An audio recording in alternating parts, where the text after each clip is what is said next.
Shalom, puji Tuhan, kita bisa berjumpa lagi melalui tayangan ini. Dan kesempatan ini saya mau bersaksi tentang anak saya di waktu masih kecil. Pada satu hari, saudara, anak saya itu tiba-tiba panas tinggi ya badannya, sehingga sampai menggigau, saudara. Ya. Kalau anak seperti itu, ya saudara punya anak, bagaimana sikap saudara? Tentu saudara akan melarikan ke dokter atau dan seterusnya ya, mencarikan obat dan seterusnya ya itu wajar ya.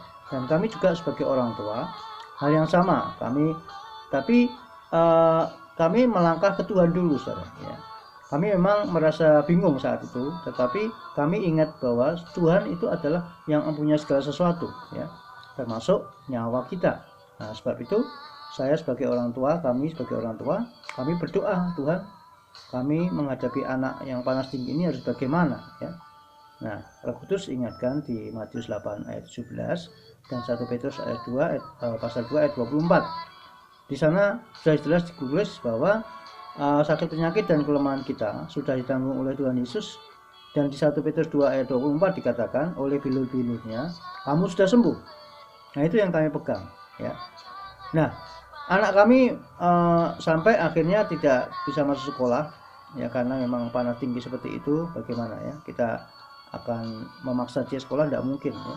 Sehingga ya udah, kami tetap percaya dan berdoa bahwa firman Allah secepatnya bisa digenapi dalam diri anak saya ya. Itu ya, sampai dia menggigau saudara. Memang tidak tega ya melihat keadaan kondisi waktu seperti itu ya saudara. Dia mengatakan, waduh Pak, itu di temboknya kok retak-retak begitu saudara ya. Padahal temboknya bagus-bagus, dia katakan retak-retak ya, karena sangat tinggi panasnya ya. Mungkin kalau di termometer itu sekitar 40-an kali ya. Terus juga dia mengatakan itu kok ada orang-orang, kok malah menakutkan seperti itu saudara ya. Tapi kami menyadari bahwa itulah keadaan orang yang panas tinggi ya, seperti itu ya, sampai menggigau. Kami terus berdoa, kami terus beriman, kami terus percaya akan firman Tuhan yang tidak bisa berdusta itu. Dan apa yang terjadi? 3 hari kemudian anak kami benar-benar disembuhkan oleh Tuhan. Ini luar biasa ya. Kenapa? Karena secara manusia kami tidak tega saudara ya, melihat kondisi anak kami ya. Mungkin kalau kita orang dewasa yang mengalami, mungkin masih bisa ya dijalani. Ini anak kecil saudara ya, masih kecil waktu itu anak kami ya. Jadi saya merasa tidak tega, tapi bagaimanapun juga kami sebagai hamba Tuhan harus percaya firman Tuhan, tidak ada yang lain ya. Nah, itu sebabnya saudara, bahwa Tuhan Yesus yang kita sembah, yang kita puja, yang kita percaya itu tidak bisa berdusta. Ingat firman Allah itu ya, dia selalu menepati firman-Nya. Nah, bagi kita yang percaya dikatakan pasti tidak akan dipermalukan.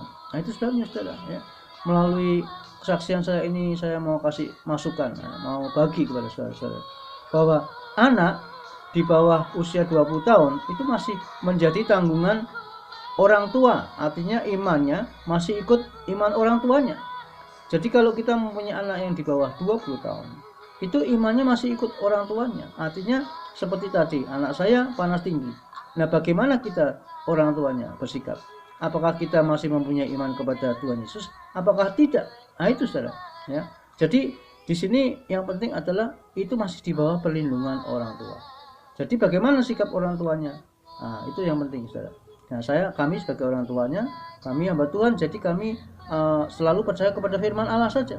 Dan terbukti anak kami akhirnya sembuh dan bisa makan lagi, bisa sekolah lagi. Sampai saat ini dia masuk di kuliah kedokteran. Ini semuanya karena luar biasa firman Tuhan yang kami saksikan ini. Dia tidak bisa berdusta, tidak pernah berubah, dahulu, sekarang, dan sampai selama-lamanya. Tuhan Yesus memberkati.